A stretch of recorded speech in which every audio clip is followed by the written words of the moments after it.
आउज़ुबिल्लाहिमिनश्शैतानिर्रजीम बिस्मिल्लाहिर्रहमानिर्रहीम। अल्लाह के नाम से शुरू करता हूँ जो बड़ा मेहरबान और नहायत रहम करने वाला है। हमारे इस सब्जेक्ट का नाम जनरल मेथड्स ऑफ टीचिंग है और इस वक्त हम इसका चैप्टर नंबर 6 पढ़ें जिसका नाम डिस्कशन मेथड्स है। और ये हमारा बीएड का जो कोर्स है इसका कोर्स कोड नंबर 8601 है और हमारी यूनिवर्सिटी का नाम अल्लामा इकबाल ओपन यूनिवर्सिटी। तो आए स्टूडेंट्स शुरू करते हैं। सबसे पहले हमारे पास इंट्रोडक्शन है इस चैप्टर का। उसमें क्या है, most of the time human beings are in one way और other interacting with each other. कभी कभी ऐसा होता है कि इंसान जो होते हैं वो एक एक तरीके से दूसरे लोगों से जो है मिलावट मिलते हैं, इंट्रैक्शन करते हैं। फिर है जी दे आर डिस्कसिंग और डिफरेंट आइडियाज़, यानी कि वो कम्युनिकेशन उनके जो आइडियाज़ जो है वो शेयर करते हैं। फिर ये discussion is simply exchange of ideas and opinion in classroom setting. Teachers use different teaching methodologies, यानी कि डिफरेंट मेथडोलॉजी टीचिंग के जो होते हैं वो यहाँ पे पेश आते हैं जब हम क्लासरूम के अंदर होते हैं, उसके सेटअप में जब होते हैं। फिर discussion method is of great worth. फिर what teachers are doing, what they engage in classroom discussion is quite different from what is typically considered discussion।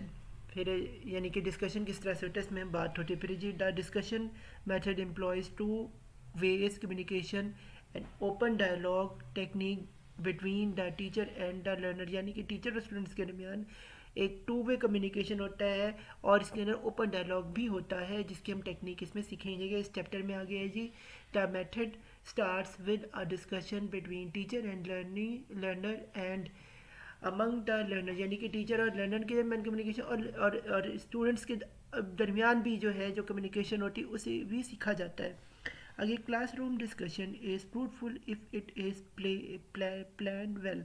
Classroom discussion जो होता है वो एक अच्छी फ्रूटफुल होता है अगर प्लान हम वेल करें।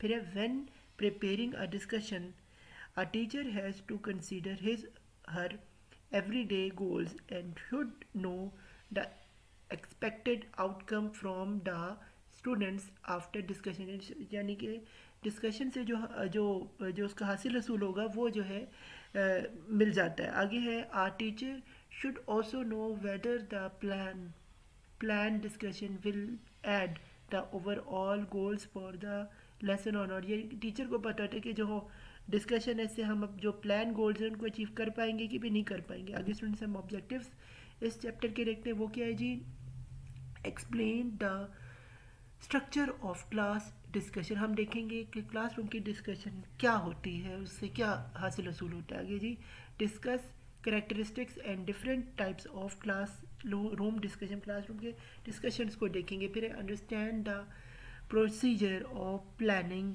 एंड इफ़ेक्टिव क्लासरूम डिस्कशन की इफ़ेक्टिव जो है डिस्कशन ये इसका क्या होता है क्लासरूम के अंदर। फिर है जी develop rules to organise classroom discussion के क्या रूल्स हैं जिससे ऑर्गेनाइज हम करते हैं क्लासरूम डिस्कशन को। फिर है जी discuss rational and different type of questions in classroom discussion में कैसे रैशनल क्वेश्चंस जो है यानी कि मुख्तलिफ किस्म के सवाल जो है वो होते हैं रीज़नेबल। आगे है जी evaluate the tip for asking and tips for asking and answering question during the classroom discussion. Classroom discussion में कि डिस्कशन की क्या टिप्स हैं उसको सही तरह से सर अंजाम देने के। फिर identify advantages and disadvantages of discussion method. Advantages और डिसएडवांटेज क्या है डिस्कशन मेथड के। फिर है जी specify the rule of improvement of classroom discussion. Rule classroom के डिस्कशन का हम स्पेसिफाई करेंगे क्या फ़ायदा होता है। आगे स्टूडेंट्स हम चलते हैं। ये जी क्लासरूम डिस्कशन बाकायदा आगाज़ करें इस चैप्टर का। ये जी classroom discussion is a expression and exchanging of verbal or written ideas based to uh, achieve certain objective and goal. Certain objective और गोल्स को हासिल करने के लिए ये वर्बल भी होता है और रिटन फॉर्म में भी हो सकता है। टीचर दोनों तरह से इसको जो है लिख सकते हैं। फिर classroom discussion is an important teaching strategy because of the relation to the development of participatory uh, citizenship, critical thinking and classroom communication, यानी क्लासरूम की कम्युनिकेशन इसमें होती है, क्रिटिकल थिंकिंग होती है, और पार्टिसिपेंट्स जो होते हैं इंगेजमेंट जो होती है, यानी कि जो टीचर्स है और स्टूडेंट्स है, स्टूडेंट टीचर्स है, ये स्ट्रेटजी पूरी होती है. फिर स्ट्रक्चर ऑफ क्लासरूम डिस्कशन, ये कि every individual has its own specific type of style of acting in classroom discussion, यानी हर एक अपना ही तरीका तर्ज होता है क्लासरूम में डिस्कशन का. फिर है जी टास्क फंक्शंस, ये क्या है जी, नंबर 1 पे इंफॉर्मेशन एंड ओपिनियन गिवर, इसमें क्या है जी, offer facts, opinion, ideas, suggestions and relevant information to help group discussion, ये ग्रुप डिस्कशन के लिए बड़ा इंपॉर्टेंट होता है. फिर है जी नंबर 2 पे इंफॉर्मेशन एंड ओपिनियन सीकर, इसमें ask for facts, opinion, ideas, suggestions and relevant information to help group discussion, यानी ग्रुप डिस्कशन में इसका बड़ा इंपॉर्टेंट है. आगे जी है जी सोशल फंक्शंस, वो क्या है जी, इनकरेज ऑफ पार्टिसिपेंट, यानी पर पार्टिसिपेंट को इनकरेज करता है टीचर.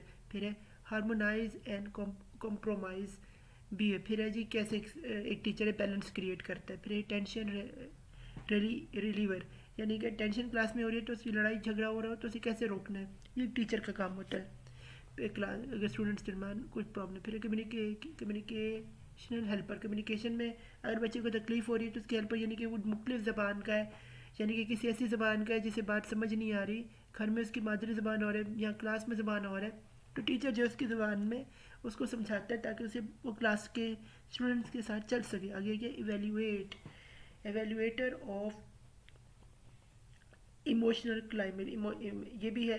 फिर है प्रोग्रेस ऑब्जर्वर, प्रोग्रेस ऑब्जर्वर है. फिर स्टैंडर्ड सेटर होना चाहिए. फिर जी एक्टिव लिसनर, लिसनिंग टीचर को करनी चाहिए कि स्टूडेंट क्या पूछ रहा है, जो भी सवाल पूछ रहा है, गलत पूछ रहा है, सही पूछ रहा है, उसके अंदर ये जो हिम्मत होनी चाहिए कि उसकी बात समझे.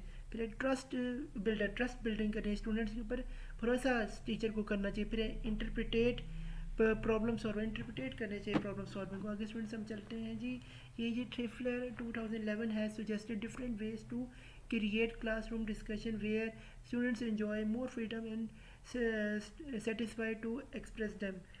फिर इसमें वो क्या उसने यूज़ किए थे, उसने क्या क्लासरूम अरेंजमेंट उसने बताया कि क्लासरूम को कैसे अरेंज करते. फिर बता रहे रिस्पेक्ट ऑफ ओपिनियन कैसे क्या रिस्पेक्ट है. फिर टैकल द ओपिनियर्स, कैसे ओपिनियर्स यानी कि क्लासरूम के जो स्टूडेंट्स हैं उनको कैसे उनके ओपिनियन को टैकल करें. फिर monitor memorisation of student name, यानी स्टूडेंट्स के जितने भी नेम है वो उस टीचर को याद करने चाहिए ताकि उनसे एक रूह अशना महसूस हो टीचर को कि स्टूडेंट्स को कि वो हमें जानता है. फिर ग्रुपिंग जो है वो क्रिएट करे. फिर स्टूडेंट्स इन्वॉल्वमेंट की, स्टूडेंट की इन्वॉल्वमेंट क्रिएट. फिर फ्लेक्सिबल स्केजूल होना चाहिए. आगे स्टूडेंट्स हम चलते हैं. ये जी characteristics of the discussion method, ये क्या है, एक्सपेरिमेंटल लर्निंग इसमें आती है. फिर आते हैं एम्फसाइज ऑन स्टूडेंट्स, एम्फसाइज पे जोर डाला जाए कि उन्हें वो सीख लें लेसन को. फिर फोकस ऑन क्रिटिकल थिंकिंग की जाए.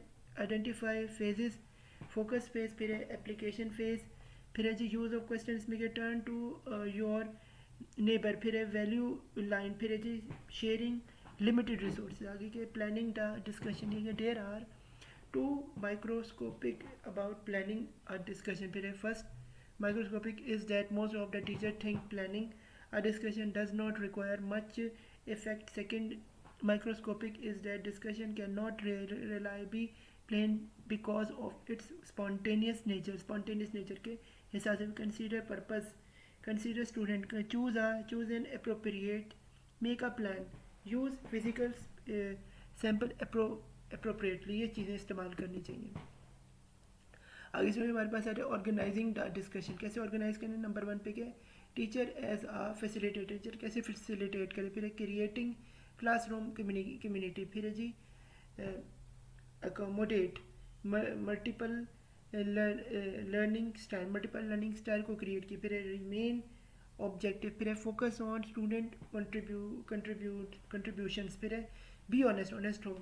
Criticise constructively. फिर है जी स्टे ऑन ट्रैक. फिर है थिंकिंग ऑन योर फीड, फिर है बी वेल प्रिपेयर, फिर है लर्न टू टेल स्टार, फिर है बी ऑनेस्ट, ऑनेस्टी बन टीचर में होनी चाहिए, फिर है गेंगिंग कॉम्प्रीहेंस, फिर suggest to organise classroom discussion को भी सुजेस्ट किया जाए। आगे पास है जी प्रैक्टिसिंग आस्किंग क्वेश्चन, कैसे हम क्वेश्चंस को आस्क करने ये हम देखते हैं इसमें टीचर को कैसे सवाल। फिर in classroom discussion questions are started pointing, a question is an sentence which has an interrogative form of function. In classroom setting, teacher question are defined as an instructional cues or stimuli that convey to students the content element to be learned and direct for what they are to do and how they are to do, कैसे teacher को सवाल पूछने कैसे पूछने और उसके बारे में क्या समझते क्या नहीं, ये सारे एक टीचर ने जो है अपने डिस्कशन में क्वेश्चन पूछने होते हैं ताकि वो लेक्चर को समझ सके जिस दिन का वो पढ़ा रहे हैं और प्रीवियस भी। Questions according to the Bloom taxonomy, उसने क्या किया जी Cooper and Simon 1995 have elaborate the questions based on Bloom's taxonomy and are more effective to obtain the best result from discussion। वो क्या है जी किसकी बेस नॉलेज होना चाहिए, फिर है कॉम्प्रीहेंशन, फिर एप्लीकेशन उसकी क्या है एनालाइज या सिंथेसिस हो, और फिर क्या एवेल्यूएशन ये है। आगे स्टूडेंट्स हम चल रही है जी प्रॉब्लम क्वेश्चंस, ये क्या है एक्सप्लोरेटरी क्वेश्चंस में these questions are asked to explore facts and probe based knowledge of students. फिर है जी चैलेंज क्वेश्चन जिसमें कि these questions are solely dedicated to check assumption conclusion and analyze। फिर है जी रैशनल क्वेश्चंस, वो क्या है जी यानी रीजन वाले question. These questions check students ability to compare different theme through और प्रॉब्लम्स के जरिए जो है समझा जाए। फिर है डायग्नोस्टिक क्वेश्चन जिसमें कि these question probably students motives और कॉज, उनका मोटिव्स और कॉज इसमें समझा जाता है स्टूडेंट्स का। फिर है जी एक्टिव क्वेश्चन, ये क्या these questions call for a conclusion और एक्शन। फिर हमारे पास स्टूडेंट्स आ रहे हैं प्रैक्टिसिंग इन आंसरिंग क्वेश्चन, ये क्या है जी when discussing goes on unfortunate pupils wouldn't always give the intuitive replies। इसमें टीचर ड्रीम ऑफ क्या है keep all students on task. फिर है जी teacher should avoid answering his own questions because in it hinders students to answer। फिर है जी set students in a semicircle। फिर है जी get to a student to take the initiative if the group is experiencing a momentary ill। फिर है जी respond to student answer positively and constructively. फिर है जी पॉजिटिवली आंसर और कंस्ट्रक्टिवली हो। फिर है जी some students does like criticism this hinders them to answer. फिर है रादर देन क्रिटिसाइज, यानी कि क्रिटिसाइज से ज़्यादा नहीं कि स्टूडेंट्स को नहीं करें, उनको प्रेस करें, इज्जत उनको देनी चाहिए टीचर का, ये काम भी होता है जो कि पाकिस्तान में नहीं होता। फिर है यूज़ एक्टिव लिसनिंग होनी चाहिए कि टीचर में हौसला हो कि वो स्टूडेंट्स का सुने, उसको परेशान मत करे। फिर है जी 8 पे इनकरेज स्टूडेंट्स की इनपुट को भी इससे क्या है इंकरेजमेंट मिलेगी ताकि वो अच्छा रिजल्ट दे सकें। आगे जी असेसिंग द डिस्कशन, ये है जी as with the other task teacher has to perform assessment take during discussion. इसमें कि नंबर 1 पे फॉलो अप डिस्कशन और नंबर 2 पे कि ग्रेडिंग क्लास डिस्कशन ग्रेड किया जाए क्लासरूम। इसमें क्या रूल्स है, रूल्स फॉर डिस्कशन में क्या है explain the group rules for participants. फिर ask students what makes an excellent class discussion. फिर give pointer on how to participate in classroom discussion. फिर give confident to every student to participate. फिर जी copy the list of rules neatly and hand it where the participants can refer, add and make change to the necessary, यहाँ necessary हुआ teachers जो students को help करें। Set the norms for discussion in the first week of class. First week of classroom में जो है ये इसके जो है सेटअप हो जाना चाहिए। फिर है जी conduct think pair share on specific issues के बारे में होना चाहिए। आगे है जी advantages and disadvantages of discussion method. ये क्या एडवांटेजेस इसके क्या होते हैं? To inform acquire through discussion method is meaningful and help students to develop critical thinking and problem solving skill. यानी कि जो टीचर है वो इस तरह से क्वेश्चन पूछे जिससे उनके हेल्प आउट हो उनको जो है लेक्चर समझने में। फिर है जी discuss techniques lead students towards attitude change through self awareness students की जागे। ये एक टीचर का काम होता है कि अपनी डिस्कशंस के ज़रिए ऐसा मेथड हो सकते हैं। फिर है डिसएडवांटेजेस। ये जी discussion requires much time. Discussion में बहुत ज़्यादा टाइम लगता है। That is why this technique is usually time consume. इसमें वक्त बहुत ज़्यादा ज़ाया होता है क्योंकि बच्चे या टीचर जो है हम एक बात पढ़ाई की जगह किसी और बात में डिस्कशन में चले जाते हैं, उससे कोई लेन देन भी नहीं होता जो बेसिकली टॉपिक होता है, तो ये इसमें टाइम ज़ाया हो जाता है। फिर discussion offer becomes a confuse meaning active because of some boring topic और लैक ऑफ स्टूडेंट इंटरेक्शन। यानी कि कभी कभी ऐसे होता है कि टॉपिक इतने बोरिंग होती हैं कि स्टूडेंट जो है वो अपना उससे अपना फोकस नहीं मिला सकता और टीचर को भी इतना मज़ा नहीं आ रहा होता, वो भी लैक कर जाता है। दोनों के न मुश्किल आगे चलते हैं स्टूडेंट्स। ये जी गाइडलाइंस फॉर मैक्सिमम यूटिलाइजेशन। ये कि when introducing the topic teacher should take time to clarify terms, establish the relevance of the topic and create a sense of psychological safety in the class. एक psychological भी बच्चों का ख्याल रखा जाता है क्लासरूम डिस्कशन में। फिर है जी वेराइटी ऑफ डिस्कशन टाइप्स में be employed panel for debates और बिज सीजन्स के हिसाब से भी इसको मद्देनजर है। फिर when discussion is in progress the teacher plays his role as moderator by clarify concept making tentative summary started conclusion and keep the discussion on track। keep discussion को track पे लेके जा रहे। फिर teacher should realize his role with responsibility। roles teacher को पता है अपनी responsibility का पता। फिर है जी demonstration of the overly eager students may be handled by discouraging them discouraging privately भी उसे किया जाए सब स्टूडेंट्स के सामने। टीचर ना बेइज्जत करे बच्चों को, वरना वो बहुत कॉन्फिडेंस बच्चे का स्टूडेंट का गिर जाता है क्लास के अंदर। When discussion is over summary of the discussion by the teacher is desirable but it is better if it is presented by student. अगर ये बेहतर है कि स्टूडेंट बताए ना नस्बत के टीचर के। फिर students non verbal signals should also be attend. जो स्टूडेंट्स अगर कोई उसके कोई सवाल पूछना चाह रहे हैं तो टीचर का काम है उसको पॉइंट आउट करो, उससे क्या पूछ लो भाई बेटे कोई मसला नहीं है, मैं आपके लिए यहाँ मौजूद हूँ, ताकि डिस्कशन में बात जो है वो पूरी हो सके। फिर teacher should know his own non verbal behaviour when students are asked और आंसर। जब आस्क और क्वेश्चन है तब भी टीचर के वो अपने आप को कॉन्फिडेंस पे रखना चाहिए स्टूडेंट्स के सामने। तो फिर मानिला ये हमारा चैप्टर नंबर इख्तिताम पजीर होता है। हमारा बी एड का 8601 ये कोर्स था। तो good luck to your final exam. मेरे चैनल मोहम्मद सफरान को सब्सक्राइब करें, मुझे सपोर्ट करें ताकि मैं इस तरह की आपके लिए और भी एजुकेशनल वीडियो बना सकूँ। अल्लाह हाफिज़, मुझे दुआ में याद रखिएगा।